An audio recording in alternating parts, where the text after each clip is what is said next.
Guys high हामी चाहिँ कोटेश्वरको मन्दिर जाँदैछौँ हो।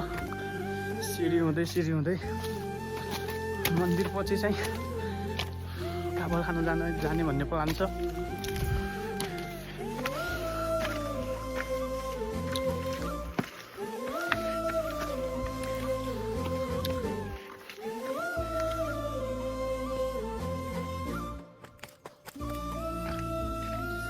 सिँढी धेरै लामो भएको कारण जानलाई थोरै टाइम लागिरहेछ।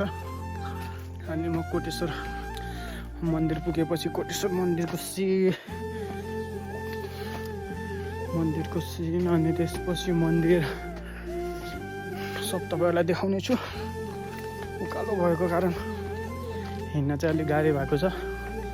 अनि सिरुँदै गर्दै जाँदै गर्दा मन्दिरको साइडको सिन चाहिँ यस्तो थियो। अलि तल मन्दिर चाहिँ थोडा माथि थियो।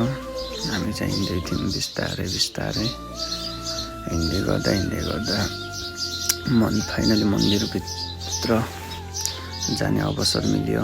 मन्दिरभित्र चाहिँ यस्तो थियो। सिम्ता गाउँपालिका 4 मा रहेको कोटेश्वर मन्दिर फाइनली हामी पुगिसकेको थियौँ। अनि करिब 4-5 किलोमिटर अग्लो डाँडामा रहेको मन्दिर थियो। यो चाहिँ हेर्दाखेरि साइडको घरहरू सबै देखिन्थ्यो यहाँदेखि। अनि त्यसपछि हामी सर घुम्दै गर्दा अगाडि पछाडिको सिन देखाउँदै गर्दा साइडमा शिवजीको मूर्ति पनि थियो। त्यसपछि यताउता दर्शन गरेर हामी चाहिँ त्यहाँदेखि फर्किने प्लानमा थियौँ। मैले फुल चढाएर दर्शन गरेँ।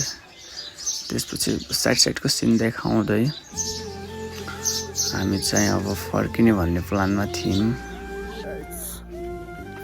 अब चाहिँ हामी काफल खानलाई निस्किन लाग्यो मन्दिरदेखि। बाँकी चाहिँ अब हामी काफलको बुट नजिक पुगेपछि सब देखाउँछौँ प्रत्यक्ष रूपमा के कति छ काफल। अनि फाइनल गाइस हामी चाहिँ काफल भएको जङ्गल साइड पुगिसकेका छौँ। जङ्गलको बाटो हुँदै टक्क भाइ बहिनीहरू थिए काफल टिपेर बसिसकेको थिए। हामी चाहिँ भर्खर जाँदै थियौँ। सबै टिपेर राखेको रहेछन्। भिडियोको लागि भए पनि एकछिन सबैको काफल यहाँ राख्नुभन्दा फेरि त यत्रो धेरै काफल टिप्नु भएको रहेछ भाइ बहिनीहरूले टाढादेखि आएर। अनि त्यसपछि हामीले चाहिँ थोडा टिपेको थियौँ। अनि त्यसपछि भिडियो गराउने क्रममा मैले टक्क काफल समात्नु रड लगाएर काफल साफल राखेर भिडियो गराएँ। अनि जङ्गलमा काफल चाहिँ धेरै पाउने रहेछ तर भाइहरूले टिपिसकेको रहेछन्। जङ्गलमा काफल चाहिँ यतिको थियो, खासै त थिएन टिपिसकेको भएर। अनि अलिअलि ठाउँमा थियो, मान्छेहरू पनि टिप्दै हुनुहुन्थ्यो। अनि त्यसपछि हामी सिन हेर्दै काफल टिप्दै गर्दा राजाजीसँग काफल टिप्दै गर्दा भिडियो गराउँदै फाइनली काफल चाहिँ खासै थिएन। त्यसपछि जङ्गलको बाटो हुँदै गाइस हामी चाहिँ काफल साफल टिपेर फर्किन लाग्यो।